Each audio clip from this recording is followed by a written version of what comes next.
Open hearts, open mind. I think we have a new new introductory music.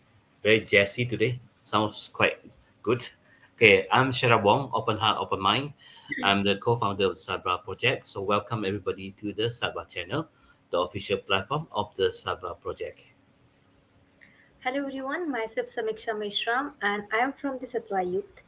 Bringing Dharma to you and bridging Dharma with youth, Sattva Youth is a Buddhist youth program initiated by the Sattva Project. So welcome everybody. First of all, on behalf of the Sabra Project, we would like to express our gratitude and thankfulness to our media partner and sponsor, Duran ASEAN and Duran FM. And not to forget also a very important person behind the scene, our broadcast director today, Brother Ray. Hi Ray, would you like to say hi to everybody? Hi. Welcome and thank you for joining us. Please like and share this video with more people. If you are watching this later on YouTube, do subscribe to our channel, like and share the video. Come back to you. Thank you. Thank you, Ray. So today we are going to have a guided Zen meditation by Myong An Sunim. The title of today's talk will be The Zen of Anger. So Samisha would like to introduce Myong An Sunim. Sure. Myong An Sunim was born to a Chinese family in Malaysia in 1959. He usually called Sunim. He received his education in the UK, culminating with an MBA and worked in finance. Sunim met his teacher, Zen Master Seong San, in 1992. He became a monk in 1997 and spent the subsequent 16 years in Korea on intensive Zen retreats. He received Inca, the authority to lead retreats and teach Khongans in 2015. Sunim has over 30 years of meditation experience and teaches in Penang and internationally.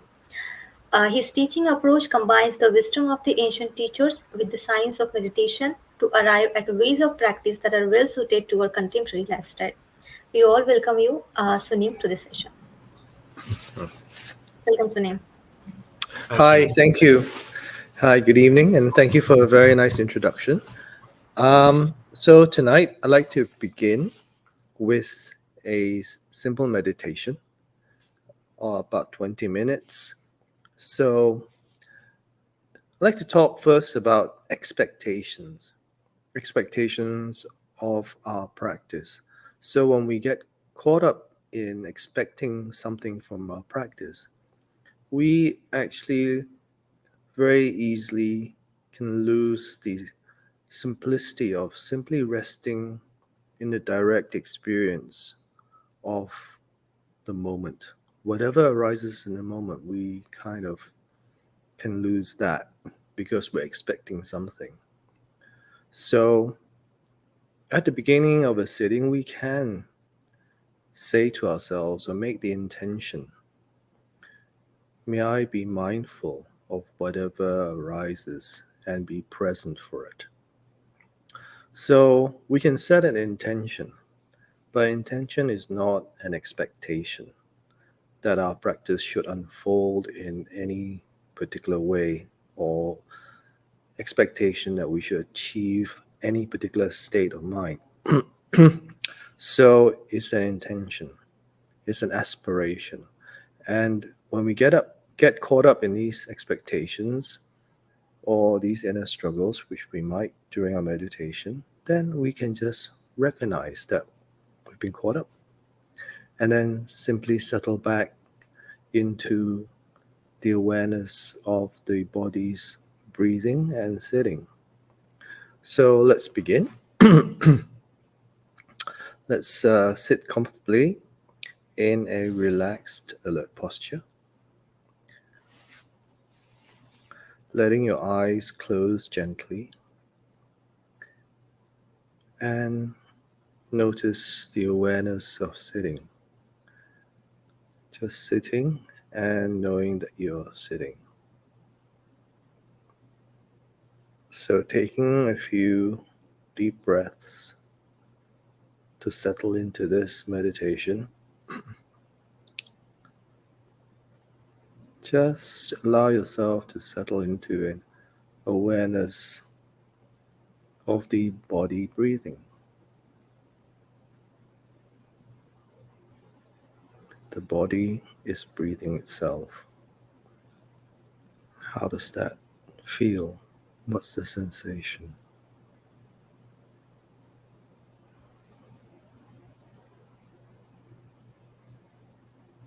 So as you rest your awareness on the sensation of the body breathing,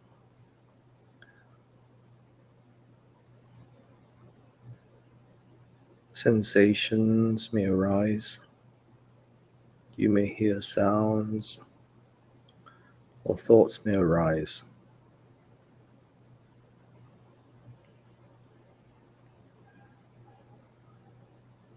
When they do, and you become aware of them, rather than attaching some sort of story or some kind of judgment or aversion, just simply acknowledge them. Then see if you can let them go and return to the sensation of the body breathing.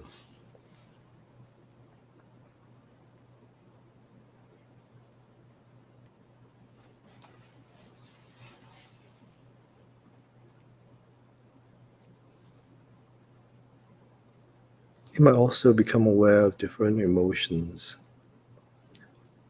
different states of mind. You may feel restless, bored, joyful, calm. So whenever you become aware of any particular mood or emotional mind state, just acknowledge that. Just recognize that that's happening. And then bring yourself back to the sensation of breathing.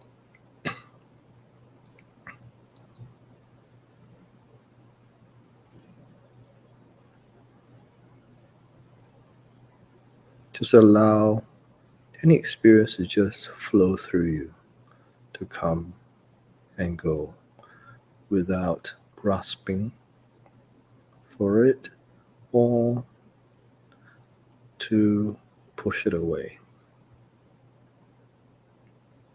So let's try that for the next few minutes.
So, as in this meditation, it's helpful to apply this appreciation of the difference between expectation and aspiration in our everyday lives.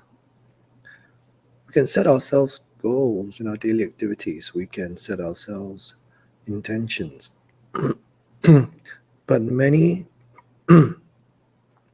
many different things, many different things influence the outcomes of actions. So, if we can settle in the simple awareness of mindfulness, then, and having set the intention, having set the direction, it can give us more flexibility to respond to any changes that take place in our daily lives. We are no more locked into a fixed idea about how things should turn out in our lives. So, slowly open your eyes and bring your awareness back to the room and your surroundings. And thank you for your practice. So, tonight, I'd like to explore the topic, the Zen of Anger. So, is it un-Buddhist to be angry? Conventionally, the teaching is that anger is one of the three poisons, the Buddha said so, and the other two poisons are anger and ignorance. So, and sometimes, or quite regularly, you might hear the phrase, oh, he's or she's very Zen, and that implies that this person is very cool, collected, and calm. Doesn't get easily agitated, angry, or provoked. So, from most of the teachings, it seems that anger is not a good or positive thing, and we should try to eliminate it, or at least be able to control it. But is this true? Is anger always a bad and negative thing? And is it wise and a correct thing to always try to eliminate any anger that appears? So tonight we'll briefly explore this idea, and hopefully by the end, we'll have a better appreciation of this emotion. So consider this statement. Anger is always bad, and we should always try to get rid of it. So if you agree with it, just raise your hand. It's okay. Even if I can't see you, just or mentally raise your hand and see if you agree or not with the statement. So those that raise their hands, those who have raised their hands agree with this. And the rest are either unsure or you don't agree, which is fine. So all of us have experienced anger, and we know how destructive it can be to our relationships, to our health, to even our businesses and our work. So it is an emotion that we experience throughout our lives. And many people, especially those of us who practice Buddhism or learn about Buddhism, have this belief that we should always try not to get angry, regardless of what happens, and be very Zen. Getting angry is a bad thing. So if you believe that, then there's this very interesting question for you. If it's such a bad thing, so why did the Dalai Lama, someone who we consider as the living embodiment of love, compassion, kindness, like all the Bodhisattva ideals, write a book titled Be Angry? He didn't write a book saying, don't be angry or how to control your anger. He wrote this book called Be Angry. So that's very interesting. Generally speaking, the Dalai Lama said this, is from the book. Generally speaking, if a human being never shows anger, then I think something's wrong. He's not right in the head. So you never show anger, then something's wrong. He's not right in the head. So that's the Dalai Lama talking. So what is he talking about? We've always kind of lived with the idea, especially within Buddhist practice, that anger is always bad, bad, bad. Always try to. It's one of the poisons that you have to get rid of.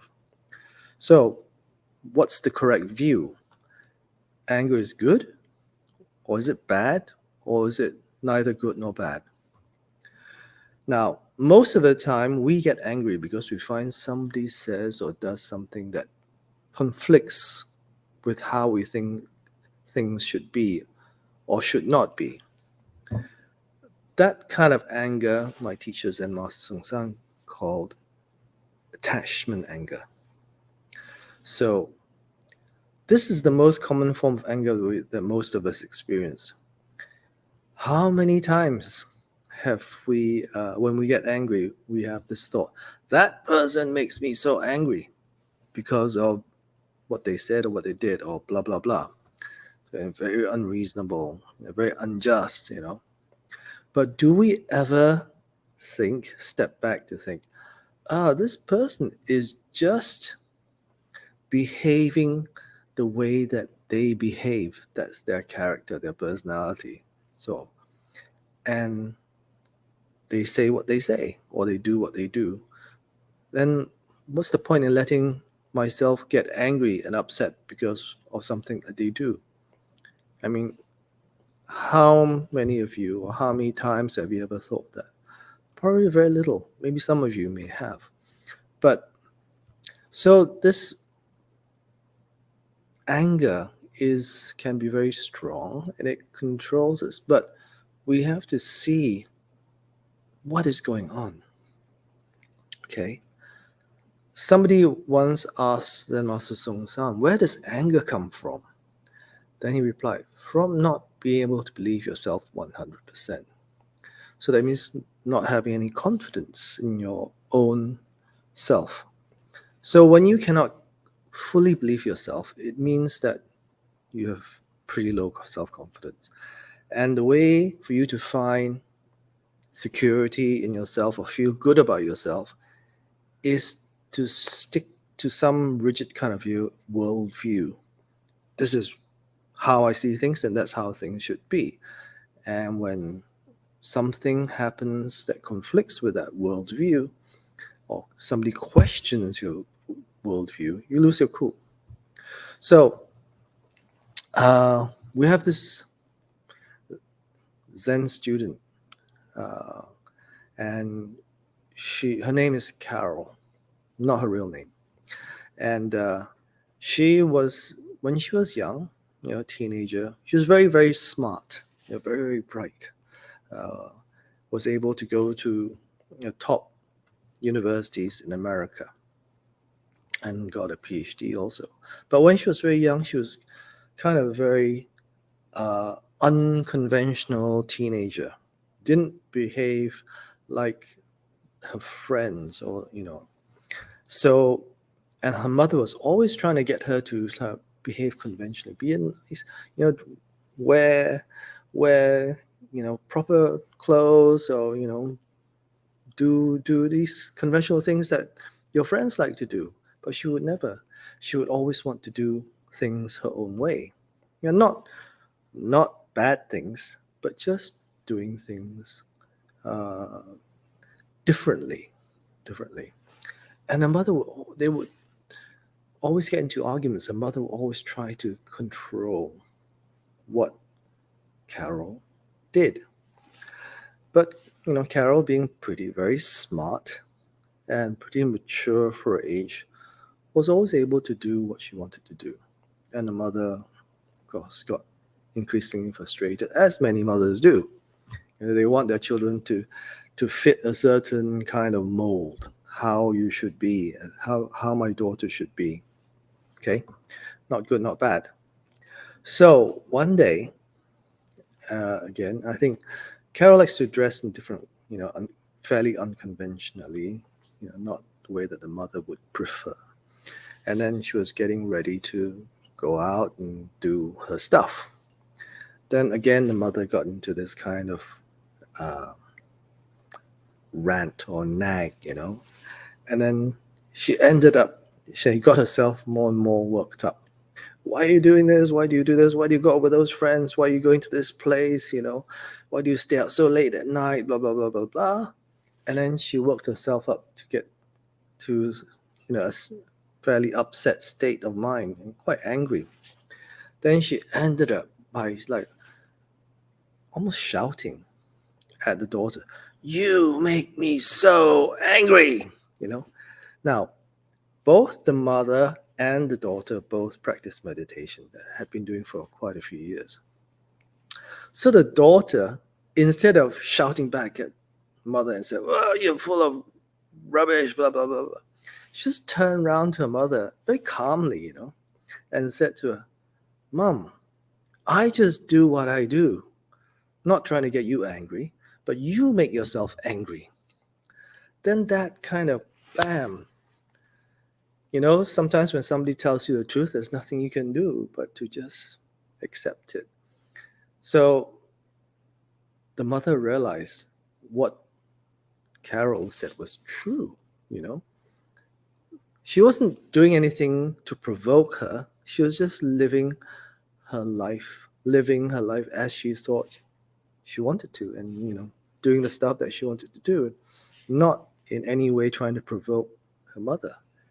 And she was expressing a truth that the mother actually didn't like the way she was, what, and she just got herself angry. And I'm not trying to make you angry. You make yourself angry. And the mother heard that and realized, bam, that's true. That is true. I make myself angry because my daughter doesn't fit what I want from her.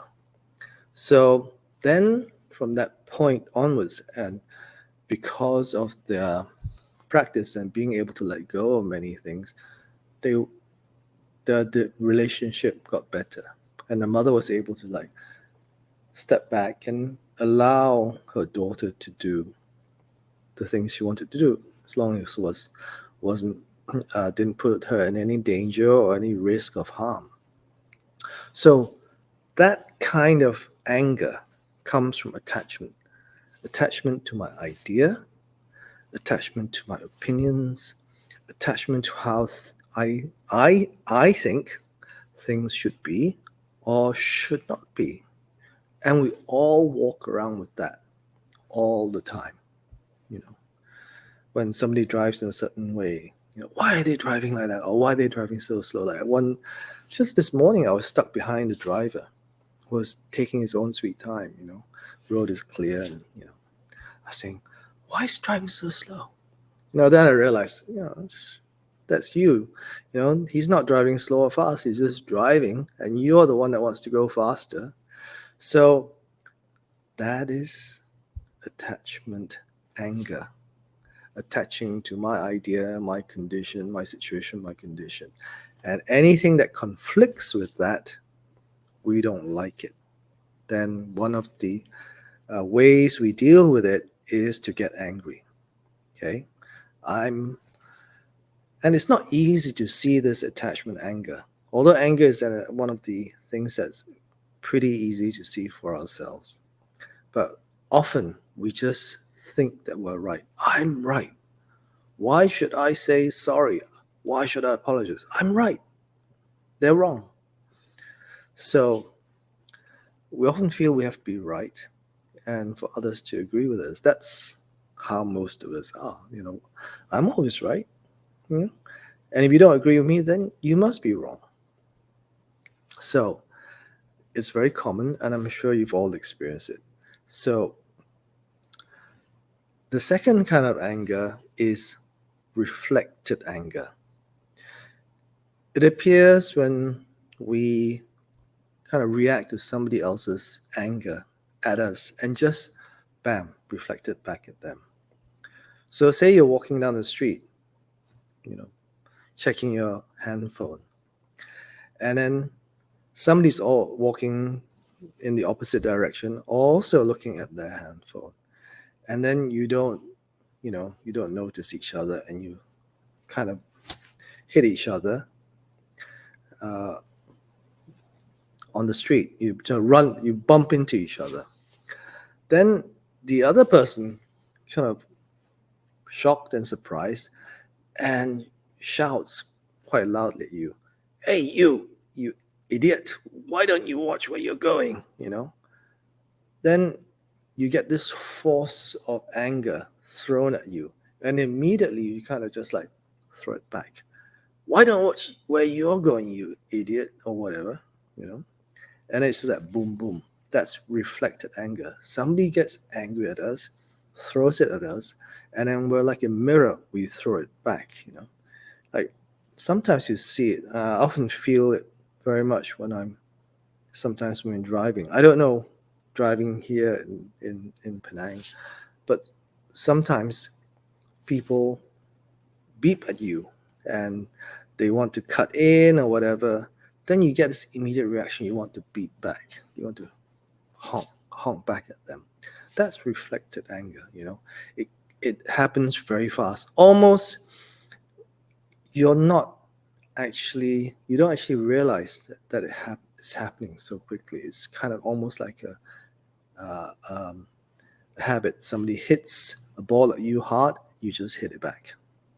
So that's reflected anger. You're not angry originally in the first place, but somebody directs some anger at you, and then you just push it back. Okay. So that's the second form of anger. The third form of anger we have is what we call perceived anger. This kind of form of anger is quite interesting because perceived anger is something that you become aware of after you've done some kind of spiritual practice or some meditation practice. Then when something makes you angry, you see this anger appearing. Then you realize, this is not helpful. It isn't helpful to get angry right now. Maybe your boss says something to you, and then you realize, well, it's not great to get angry back at my boss because he's the boss or she's the boss. So then when you can perceive it rising up. In Korea, we call anger energy up. It's very, very descriptive, very appropriate because anger just comes, you feel it. That's one of the most common ways of feeling anger. So you see this anger coming up, then what you do is like, not good. So you kind of like suppress it, push it back down again. Yeah, don't get angry. So then on the outside, you kind of pretend that everything's okay. You can even maybe fake a smile. But inside, you're like, it's like this pressure cooker about to explode, So that's perceived anger. And some people, because of their situation, their work, they may have a terrible boss or some colleagues which are really not nice. But then they cannot, because of their position, cannot allow themselves to show the anger. So they have to push it down all the time. Push it down, push it down, push it down. And then if you do it too much, this pushing down your anger, that means you're basically stressing yourself and putting yourself under a lot of strain. Then it comes out in a different way. This anger will express itself as body sickness. Maybe you get an ulcer, you have high blood pressure, you have heart problems, whatever, from trying to suppress your anger all the time.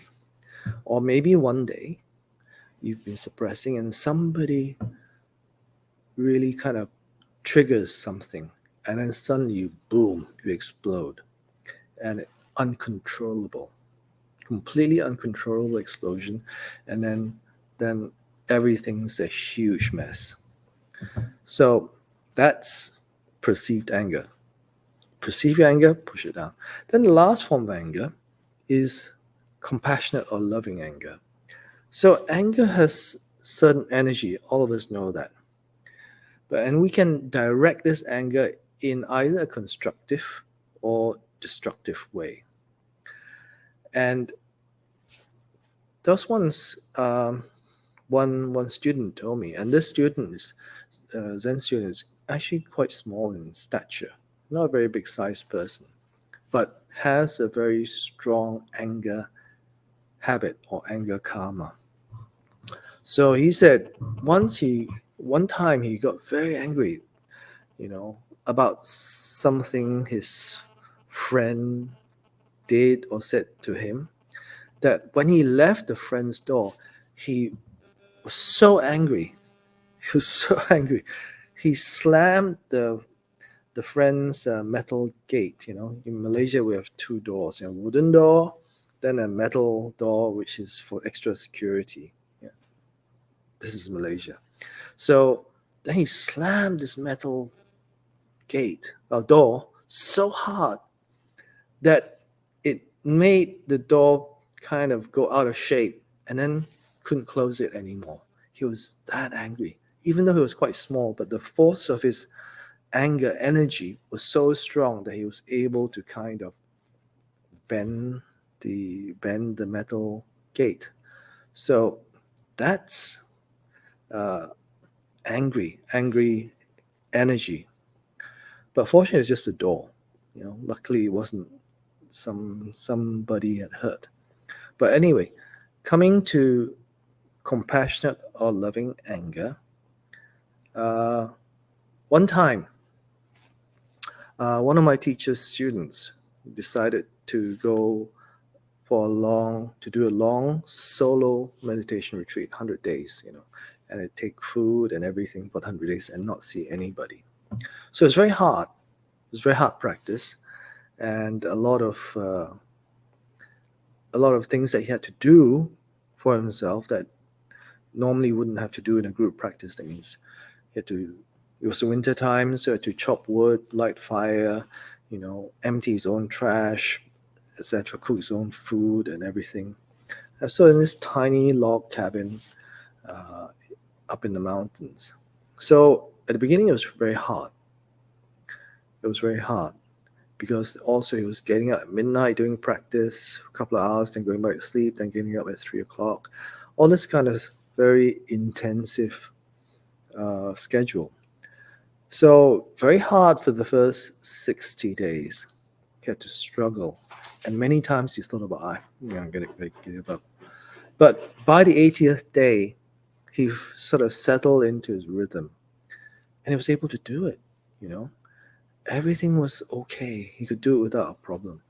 And his mind, his body were at ease.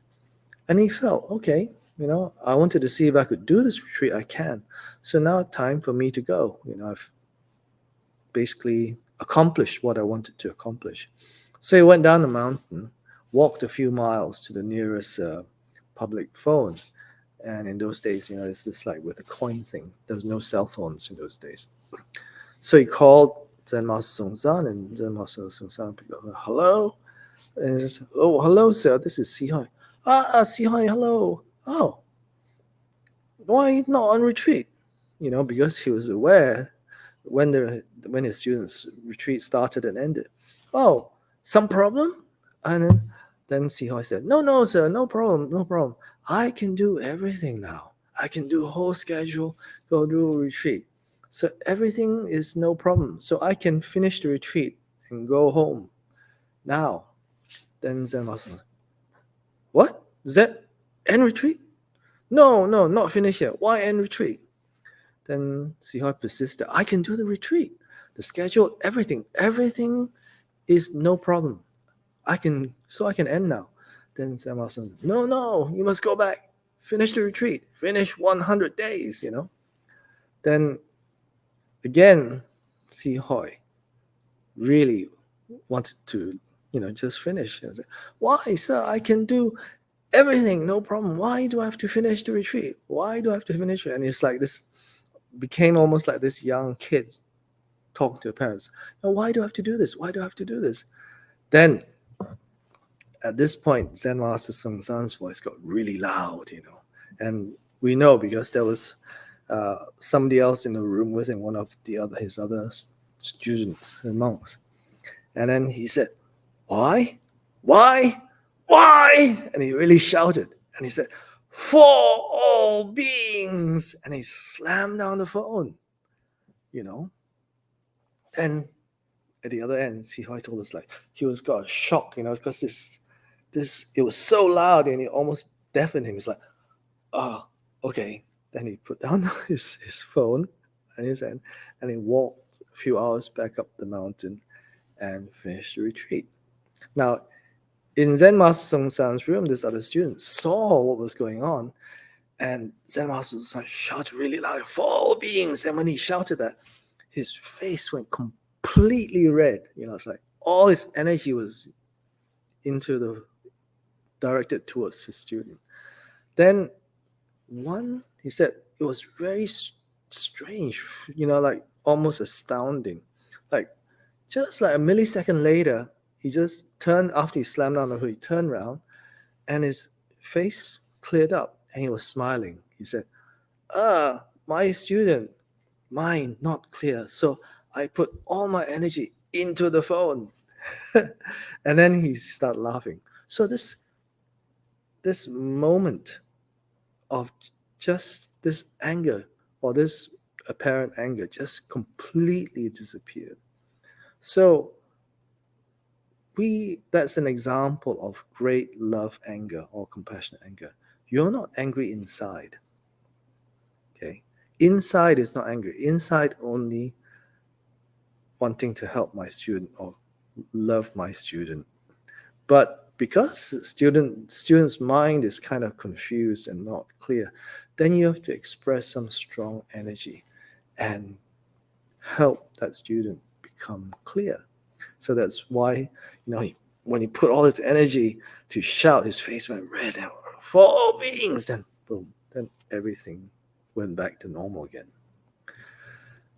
So great love anger means angry on the outside, but inside only love and compassion. Like maybe like a child playing with a bottle of toxic chemical like bleach or something, and the mother tells child, put it down, and the child won't, and it's very, very curious, always goes back to the bottle to open it. Eventually she will shout, put it down, and then this wave of energy hits the child, and then oh yeah, she's serious, don't touch that again, otherwise she'll shout even louder or something. So, but inside only love mind. Okay, so that's the fourth kind of anger, great love or compassionate anger. So those are the four general kinds of anger that we can experience in our lives. So now, coming back to the Dalai Lama, we normally think of him as this great supreme role model of love and compassion. And you would never think of him and anger in the same sentence. But then he wrote this book, Be Angry, in 2019. And those of you who are interested in anger should read it. It's very, very short. It's only about less than 50 pages long, very short book. And one of the things he said very interestingly in it is that anger that is motivated by compassion. So this is the fourth kind of anger, this love anger, or a desire to correct social injustice and does not seek to harm the other person. So does not seek to harm the other person, is good anger worth having. Okay. So that means there is a form of anger that isn't bad. It's not a poison. So you think about that. Anger motivated by compassion is a good anger that is worth having. So, if you don't agree or you're not too sure about it, read the book, please. It's very short, like I said, less than 50 pages long. So, some schools of thought believe that we should suppress anger, regardless of whether it's based on compassion or not. But Dalai Lama clearly does not agree with that view. He goes on to say anger brings more energy, more determination, more forceful action to correct injustice. The deep motivation is compassion, but it takes anger as the means to accomplish its end. Anger towards social injustice will remain until the goal is achieved. It has to remain. So here again we see what he means is that the motivation is very important. So the motivation has to be compassion. So that's why anger in itself is neither good nor bad, but what is your motivation? What is your motivation to act? If you're just very attached to your ideas, then it's going to lead to negative outcomes. So, in itself, this experience of anger is neither good nor bad. It's that how do you use it? What's your motivation? Okay. So, one more thing before we end. What do we do if we find ourselves getting angry or falling into extreme dislike or even hatred? How do we deal with it if we don't want it to overwhelm or consume us? So one of the ways is this. First, you have to be aware, to be able to be aware that you're angry. And the ability to perceive your anger earlier is enhanced with mindfulness and meditation practice. And we have to realize it's normal to get angry at times. It is something that happens to everyone. So nobody's alone in it. So then see if you can develop some curiosity about how anger feels in your body. Rather than dwelling on the thoughts of the person or whatever it is that's making you angry. Why is this person such an a-hole and deliberately making me angry? And replaying the situation over and over in your head. Take a few deep breaths, scan your body, and see how anger feels for you. And I mean the physical sensations. In Buddhism, we call that the feeling tone, or Vedana. It's one of the four foundations of mindfulness. So, what does anger feel like? It might be your head feels very tight, your muscles are very tense, you shake or tremble, or your stomach just feels like it wants to explode from your body. So, once you have found where in your body you feel anger, how it feels, then bring your awareness to that rather than the cause of your anger. You just feel, oh, the anger feels like this. Notice how it feels. And when you bring your awareness to it, see if it changes, how it changes. Then maybe you might even have a moment of insight like, this is how my body sensations are like when I'm angry. That's how anger feels like to me. So then, of course, it's your mind might run back to the person who caused the anger, then gently come back and just stay with this feeling tone of anger. And maybe in this way you can will be able to slowly transform your anger into a sense of calm and centeredness again. So, give it a try and see how it works for you. And see if it helps you become more aware of all the different kinds of anger that you experience in your life as you experience it.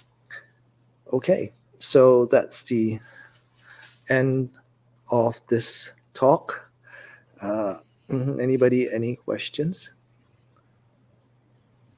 Yeah, Sunim, thank you for your inspiring and enlightening talk, especially about the four types of anger. So hopefully after today we have more compassionate anger towards all. Okay. Yeah, I believe Ray, there's some questions posted online. Yeah, question number one. Samisha, would you like to start? Yes, sure. The question is anger the most dangerous or destructive negative emotion for humankind? What's the best way to purify anger? Is anger the most dangerous or destructive emotion for humankind? Uh, I don't, I can't say. It is fairly, depends what you do with it, as I say. So if you act on it, then it can be quite destructive. But what is the most dangerous? I don't know.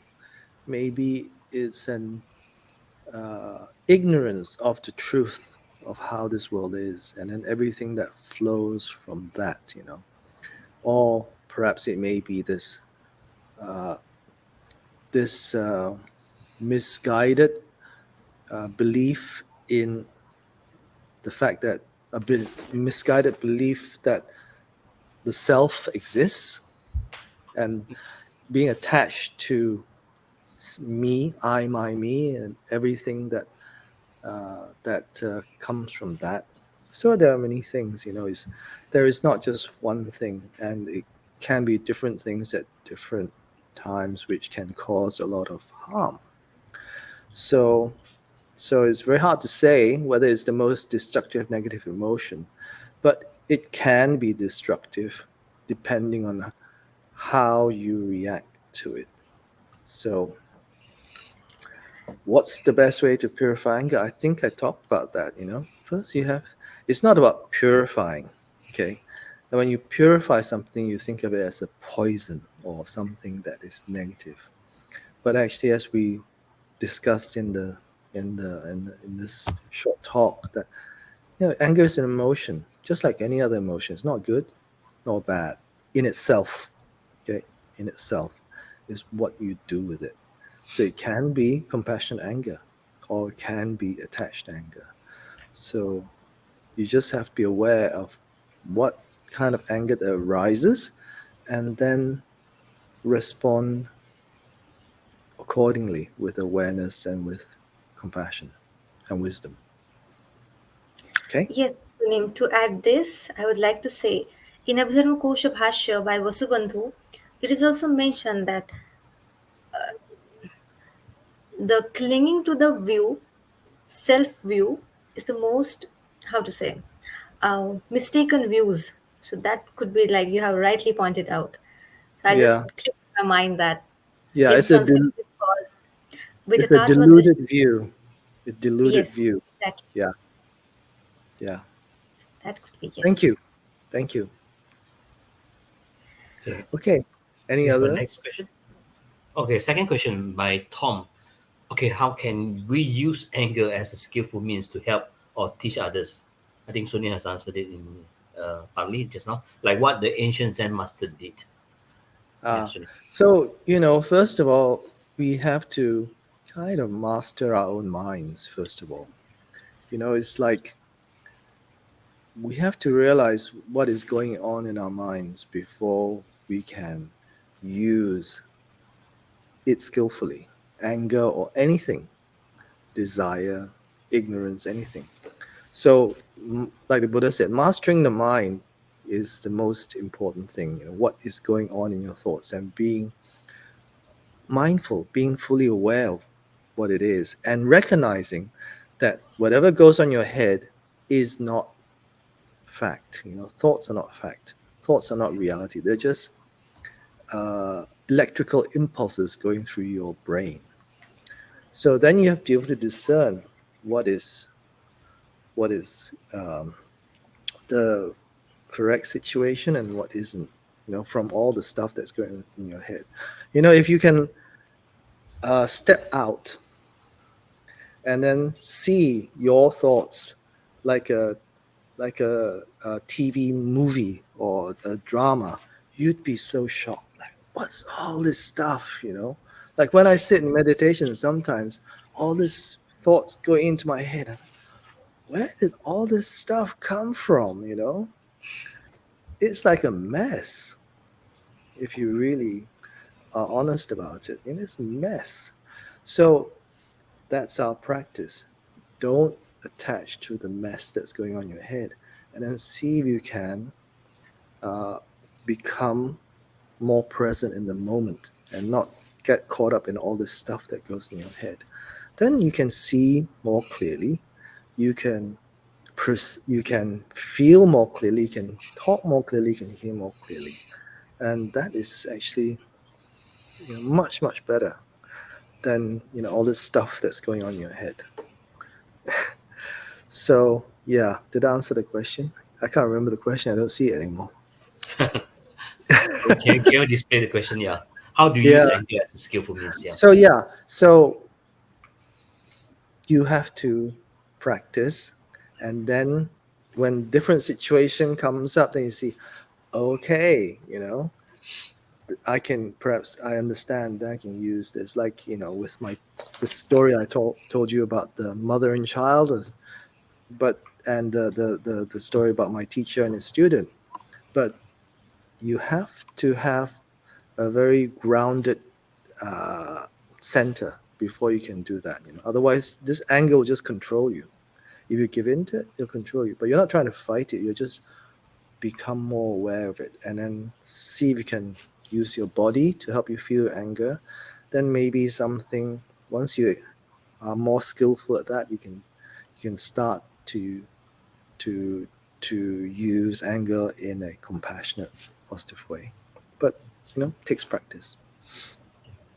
In short, the anger is useful. Yeah? It's not something bad that we need to reject or It's push away. it's not good, not bad. It's just Not good, not bad. how you use it, you know. And sometimes we just have to see that, oh, not a good time to say anything. Just sit with it, because maybe that's just attachment anger, and that's just my idea. So then, no, just let it go. So that, of course, takes a bit of practice, because usually we are very attached to our own ideas. Okay. Okay. Thank you, Stream. Next one. What is the best antidote for anger from the Zen's perspective? Best antidote for anger: humor. I mean, really, I think, you know, So now, the way Sunim, you need to tell us a joke now. yeah, no one can. Well, if I can think of it, I'll tell you. But Okay. you know, when I was young, when I was working, Mm. so I took myself very seriously. Okay, and I remember one time I was getting some money from the ATM, and my friend was standing next to me, and she saw what I was doing very kind of like seriously. And she, wow, you're very serious, But that was true. Then I realized, yeah, that's true. You know, we I can't really generalize, but my impression is that we all tend to take ourselves a little too seriously. So that when we get angry, we seriously believe that we are right and the other person is wrong, 100% or 150%. And we can't laugh at ourselves. It's very hard. You know, in I don't know if it's cultural, but certainly I find that in an Asian context, people are uh, less able to laugh at themselves when they do things that are stupid, you know, and people take themselves quite seriously. So when you get angry, you also are very serious about your anger, and you really want to do some bad stuff. So if you can step back and laugh at yourself, why are you angry at this stuff? It's so stupid. It's just usually it's little thing.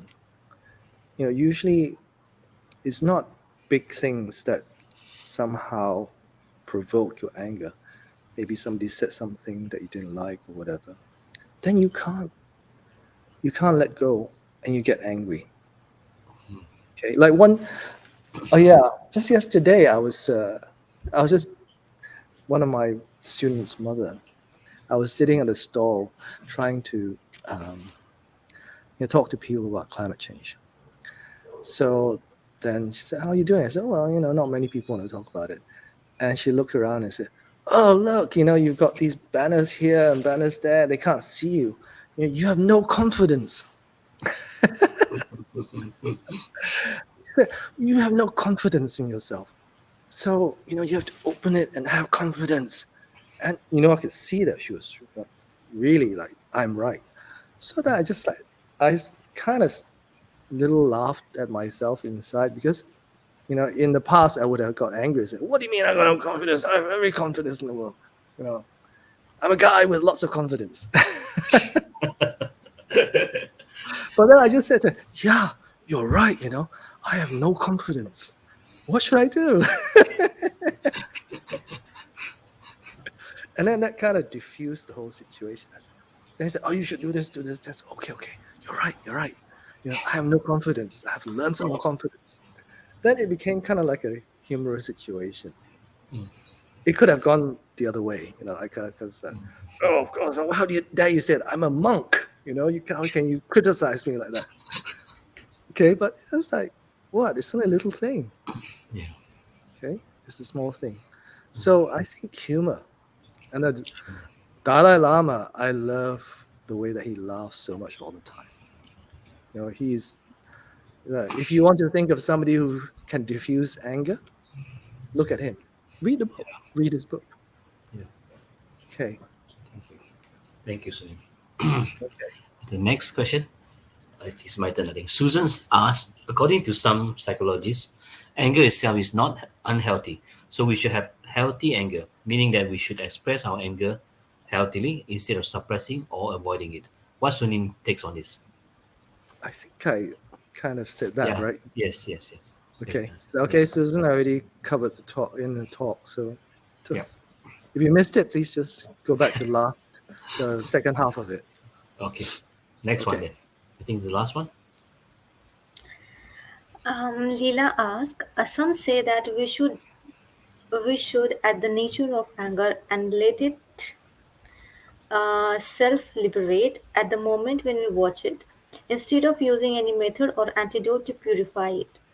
So, which is correct, or should we do both at the same time? Yeah, that's a very interesting, very good question. Because, you know, like the the usual teaching is, anger is a poison. It's one of the three poisons that you must kind of have an antidote to anger that was mentioned in the previous question. So that once you, I think, understand all that and the implications of the three poisons of anger, you graduate. You've got a bachelor's degree. Okay. Then, if you want to study further for a PhD, then like the Dalai Lama, so anger can be useful. It's not in itself not good or bad. It's what's your intention. So that if you actually deeply look at anger in itself, it has no self nature. And what I mean by that is that anger by itself does not exist. Okay. It comes from circumstances. It comes from the the the interaction of the five skandhas, forms, feelings, perceptions, impulses, consciousness. Anger does not exist by itself. Okay, so that's why I say no self nature. So if you can perceive that deeply, you see that boom, it arises, and you realize actually there's no self nature. It's only comes from my five skandhas moving around, and then that feels like anger.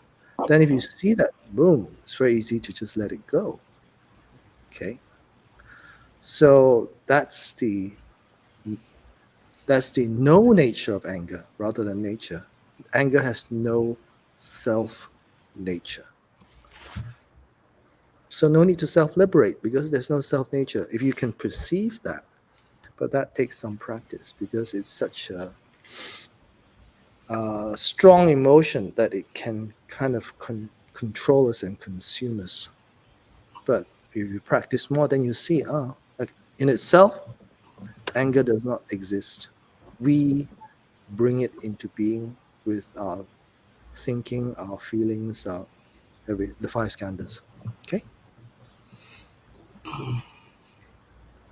Thank you. Thank you, Sunim. We have one more question. Oh, Uh-huh. by Loka Putta. Oh, it's hiding on my screen. Brother Shirab, can you Is please Okay, read? is yeah, I can read it. Is it anger a kind of a conceit, mana, which is when our expectation unfulfilled? Thanks, by Loka Putta.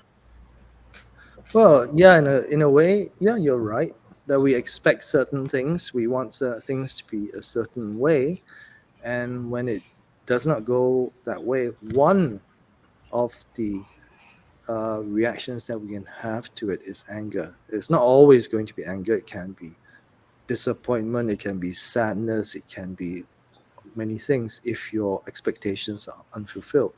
But one of them can be anger. So it's one of the many emotions that can appear when you don't get what you want. Like the four things that Buddha said: not getting what you want, getting what you don't want, or having to do what you don't want to do, being in the presence of people that you don't like, and the imbalance of the five standards. So anger is something that can be. It's just one of the things. It's not always going to be that. Okay, Okay, Sunim. And then there's no more question, right? that's it, right? No? Yeah. No, no, no. No. Any question from you, Samisha? No, no, no. I think we are done with the questions. Good Okay, question. Okay. great. Thank you, everyone, for your questions. Very Thank you, good Sunim, question. for your enlightenment talk. Thank And then you. I have one joke here. Just get it from internet. It Okay. says that the Dalai Lama walks into a pizza shop and says, "Can you make me one with everything?" Then Okay.